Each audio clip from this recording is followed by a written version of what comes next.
په بلډ سرکولیشن باندې خبره کوو چې زمونږ د زړه څنګه د وینه د ټول وجود ته رسي، اکسیجنیټډ بلډ د دې زړه نه روان شي او د ټول وجود ته ورسي، او بیا دا په دې وجود کې تاو شي، کاربن ډای اکساید راټول کی، دا وینه ګنده شي، اکسیجن ته ختم شي، ډي اکسیجنیټډ شي، او بیا واپس راشي د زړه ته. دا یو سایکل دی چلیږي. دا زړه د ټول وجود ته وینه ورکوي او واپس راځي د زړه ته، یو ځل ګنده کېږي او واپس بیرته صفا کېږي. په دې باندې خبره کوو چې دا څنګه کېږي. نو ګوره زمونږ دا زړه چې دی که نه هارټ، د دې څلور خانې دي، څلور حصې دي، څلور چمبرې دي، رایټ ایټریم، لیفټ ایټریم، رایټ وینټریکل او لیفټ وینټریکل. دا څلور خانې شولې. د لیفټ سایډ ته پاکه وینه اکسیجنیټډ بلډ دی، او د رایټ سایډ ته ډي اکسیجنیټډ، یعنی مطلب هغه بلډ چې په هغه کې د کاربن ډای اکساید مقدار سیوا دی او د اکسیجن مقدار پکې کم دی، هغه دی. شروع کوو د دې لیفټ وینټریکل نه. د لیفټ وینټریکل نه داسې یو غټ آرټري وتلي، هغه ته ویلی کېږي ایوټا. ایوټا، د ایوټا زمونږ په وجود کې د ټولو نه غټه آرټري ده. نو د دې لیفټ وینټریکل نه کله چې دا وینټریکل کنټریکټ شي، نو دا د صفا وینه پوش کې بره په دې غټ رګ کې، په دې آرټري کې، نو د دې آرټري نه بیا نور واړه واړه رګونه خپاره شوي دي، آرټریز خپاره شوي دي، هغه زمونږ د ټول وجود ته د صفا وینه ورسوي، د اکسیجنیټډ بلډ ورسوي. اوس دا اکسیجنیټډ بلډ چې د ایوټا په ذریعه باندې د زړه نه ووتلو او ټول وجود ته ورسوه، زمونږ د وجود هر اندام ته دا پاکه وینه ورسوله. نو دا چې اوس په دې ټول وجود کې دغه پاکه وینه تاویږي، په دا خو پاکه وینه ده، په دې کې خو د اکسیجن مقدار سیوا دی. دا چې په دې ټوله باډۍ کې دا پاکه وینه تاو راتاو شي، نو دا زمونږ سیلز او دا زمونږ ټیشوز ته هغه اکسیجن والي، اکسیجن ته والي او کاربن ډای اکساید د وینې له ورکي. نو د دې څه بیا د اکسیجن مقدار کم شي او د کاربن ډای اکساید مقدار په دې وینه کې سیوا شي، نو دا اوس ډي اکسیجنیټډ شوله. مخکې ورڅخه اکسیجن سیوا و، اوس د وجود هغه اکسیجن راواخیستلو، کاربن ډای اکساید ورله ورکړو، نو کاربن ډای اکساید ورسره سیوا شو، نو دا وینه ډي اکسیجنیټ شوه. اوس به دا ډي اکسیجنیټډ دا به واپس د دې ټول وجود نه راټولېږي، د زړه ته به راځي. نو دا رایټ ایټریم چې دی، دې ته د بره نه داسې یو وین راغلی، هغه ته ویلی کېږي سوپیریر وینا کیوه. زمونږ د اپر ریجن چې کم دی که نه، دلته چې کومه وینه تاو شوې ده او ډي اکسیجنیټ شوې ده، نو دغه ګنده وینه اوس واپس د رایټ ایټریم ته راځي، د سوپیریر وینا کیوه په ذریعه باندې د بره نه. خو یوازې بره وجود خو نه دی که نه، زمونږ د باډي چې کوم لاندې پارټس دي، په دې کې خو هم دا بلډ تاو شوی دی، هغه هم ډي اکسیجنیټ شوی دی. نو د لاندې وجود نه چې دا کم بلډ راځي که نه، نو هغه د دې طرف نه دلته یو بل وین ورته راغلی، هغه ته ویلی کېږي انفیریر وینا کیوه. نو د لاندې وجود نه دا ډي اکسیجنیټډ بلډ هم راشي د رایټ ایټریم ته، خو د څه په ذریعه باندې؟ د انفیریر وینا کیوه په ذریعه باندې.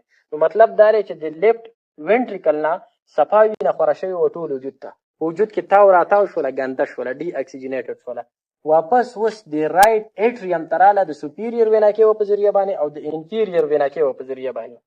مطلب دا شو چې په دې ځای کې اوس دا رایټ ایټریم چې دی که نه، دې ته ډي اکسیجنیټډ بلډ رالی. تاسو ته ما ویلي که نه چې رایټ سایډ ته ډي اکسیجنیټډ بلډ دی، چې دلته رالی، نو په دې ځای کې ورته اوس یو خانه، یو وال کولاو شوی، یو والي، هغه ته ویلی کېږي ټرایکسپیډ وال. ټرایکسپیډ وال، دا وال ورته کولاو شي، د ګنده وینه چې ده که نه، دا ډي اکسیجنیټډ بلډ دا د رایټ وینټریکل دې ملګري ته راشي. دا ګنده وینه اوس د دې وال په ذریعه باندې د رایټ وینټریکل ته راکوزه شي. وینه خو ګنده ده که نه، تاسو ته ما وویل چې رایټ سایډ ته ټوله ګنده وینه ده او لیفټ سایډ ته ټوله صفا وینه ده، اکسیجن ورسره دی. نو چې دې ته راکوشي، د دې ځای نه بیا دلته یو بل آرټري راوتلې ده، هغه ته ویلی کېږي پالمونري آرټري. نو د دې په ذریعه باندې بیا دا ګنده وینه چې ده که نه، دا را روانه شي په دې ځای کې د انسان لنګز دي، د زړه نه لاندې څه دي؟ لنګز دي. دې لنګز ته راشي دا وینه، دا ګنده وینه، دا ډي اکسیجنیټډ بلډ چې دی که نه، دا چېرته راشي؟ د لنګز ته راشي. اوس په دې لنګز کې د دې وینې صفایي شروع شي. صفایي څنګه شروع شي؟ صفایي داسې شروع شي چې په دې لنګز کې د اکسیجن مقدار سیوا دی، نو دا لنګز د ګنده وینې له اکسیجن ورکي او دا لنګز ته واپس کاربن ډای اکساید واخلي. اوس به تاسو وایي چې په دې لنګز کې د اکسیجن د کم طرفه راغلی. نو ګوره کله چې موږ ساه اخلو، ریسپایریشن کوو که نه، بریدنګ، ساه واخلو، نو په دې کې موږ اکسیجن واخلو. نو دا اکسیجن چېرته لاړ شي؟ دا زموږ د لنګز د پیپړو ته راشي، خړپوسانو ته راشي. نو په دې کې د اکسیجن مقدار سیوا وي. نو دلته ورته ګنده وینه راله، چې ګنده وینه راله، دغسې خو د کاربن ډای اکساید مقدار سیوا دی. نو په دې کې دواړه اوس ډیفیوژن شروع کړي. دا لنګز ورته ووایي چې زما اکسیجن سیوا را سره دی، دا به زه تاله درکړم، ستا سره کاربن ډای اکساید سیوا در سره دی، دا ته ماله راکړه. نو دا لنګز د وینې له اکسیجن ورکوي او دا وینه چې ده که نه دا د لنګز له کاربن ډای اکساید ورکوي. نو وینه څه شي واپس اکسیجنیټډ شي، واپس صفا شي، د اکسیجن مقدار ورسره سیوا شي. دا اخیستی موږ اکسیجن او واپس کاربن ډای اکساید ووتلو، هغه همدغه وجه ده چې په دې لنګز کې د دې نه واپس کاربن ډای اکساید د وینې نه رااخیستی. ښه بهرحال دلته وینه صفا شوله، اکسیجنیټډ شوله، واپس بلډ څه شی شو اکسیجنیټډ شو. دې ځای نه اوس بیا یو بل وین راوتلی، دې وین ته ویلی کېږي پالمونري وین.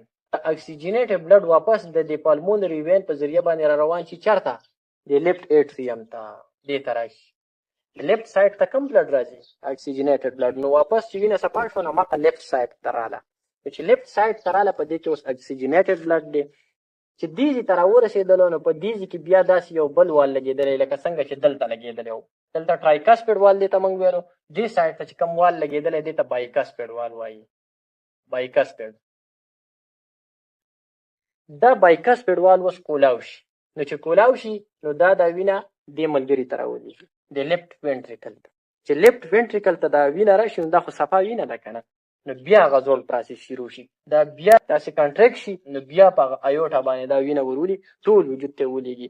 زموږ د وجود هر اندام هر باډي پارټ ته دا ورسي، په ټول وجود کې دا تاو راتاو شي، په سیلز کې په ټیشو کې دا تاو شي، نو سیلز او ټیشو ته هغه اکسیجن والي، بیا په وجود کې دا ډي اکسیجنیټډ شي، ګنده شي، د کاربن ډای اکساید مقدار ورسره سیوا شي. دغه ځای نه بیا دلته راشي د سپیریر او د انفیریر ویناټیو په ذریعه باندې، او د دې ځای نه بیا وال کولاو شي د رایټ وینټریکل ته، د دې رایټ وینټریکل نه بیا دا ګنده وینه راشي د لنګس ته، په لنګس کې بیا صفا شي، چې صفا شي بیا دلته راشي. همدغه شانته کې دا پروسس ټول عمر شروع وي، که د انسان 50 کاله عمر دی، که د انسان 80 کاله عمر دی، که د انسان 1.5 کاله عمر دی، تر لایف ټایم ټول عمر زندگی بر دا پروسس شروع دی، دا زړه وینه وجود ته لیږي او واپس دلته راځي، د دې صفایي کېږي. دا نظام څوک چلی؟ دا الله تعالی چلی.